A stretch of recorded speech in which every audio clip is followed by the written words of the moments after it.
Go ahead. Hey, look, I was wondering if you could do me a favor. Sure, little cutie pie, sure, little honey. I'll do what you want, I'll spend my money. I'll tell you something sad, or I'll tell you something funny. 'Cause you're my little pie, you're my honey pie. You're just too much. I was wondering, I'm going to the dentist this week, and I remember a long time ago you did a bit about Jane Fonda, if you were the dentist. Oh, what would I do as a dentist if Jane Fonda showed up? Yeah. Oh. And I wonder if you could do that. Maybe it would help me get my dentist appointment this week. Darling, it'd be my pleasure. My pleasure, because actually it did happen a long, long time ago, because a lot of people don't know this about me. I have a very, very extensive medical background. Yes, there was a time when I was a dentist. A proud one, the best! Every day I'd walk into the office, throw my arms skyward and scream, "These hands have been touched by God!"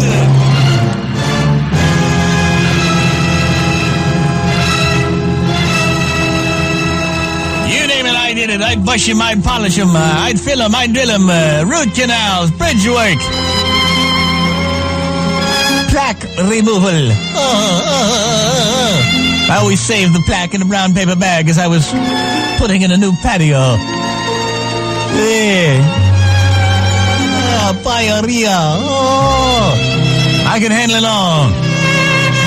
Until one day, the receptionist came running in all in a dither. She said, "Doctor, you'll never believe who's here. Jane Fonda."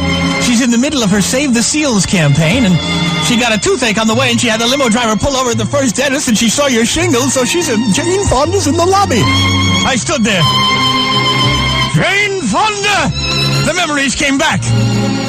I stood there, and I remember the pictures in Life magazine of her wearing that North Vietnamese uniform, sitting behind that North Vietnamese anti-aircraft gun, talking the merits of communism, being on the receiving end of Tom Hayden's hydraulics. Oh, the bile rose in my stomach. I gagged. I fought nausea. I said, "Yes, Mrs. Farquhar. Send her in, please." And sure enough, in walked Jane Fonda. And I looked at her, and my blood ran cold. She said, "I don't know what it is, doctor. I don't know what it is, but it hurts."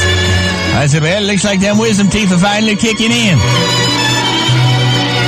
I said, "Just sit back, Miss Fonda." She said, "Oh, God, I can't take pain. I want Novocaine, I want gas. I want Novocaine, I want gas." So I gave her the Novocaine, I gave her the gas, and I watched as her head finally lolled on its side, mouth agape.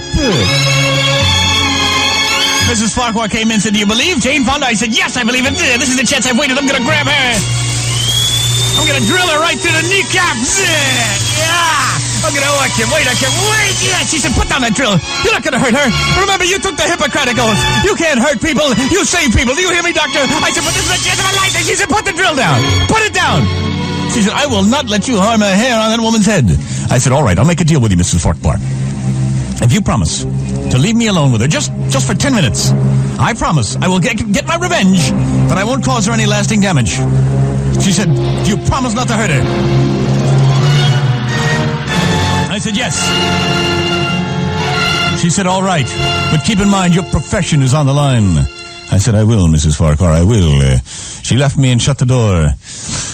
I went over to the window and I closed the blinds as I approached the now unconscious Jane Fonda to extract my revenge as she lay there drooling in her unconsciousness.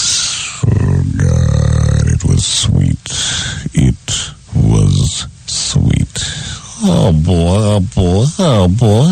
I ain't gonna tell you what I did. But I'll tell you this much. I was in my office. You know, she was in the recovery room waiting for the gas to wear off, and I was doing some paperwork in my office, and as she was leaving, she squared away the bill, and she was walking out of the building. She tucked her head round my office door and said, "Doctor, you never did tell me what you thought of my teeth." I put down my pen. I said, "Miss Fonda, you have the nicest teeth I've ever come across."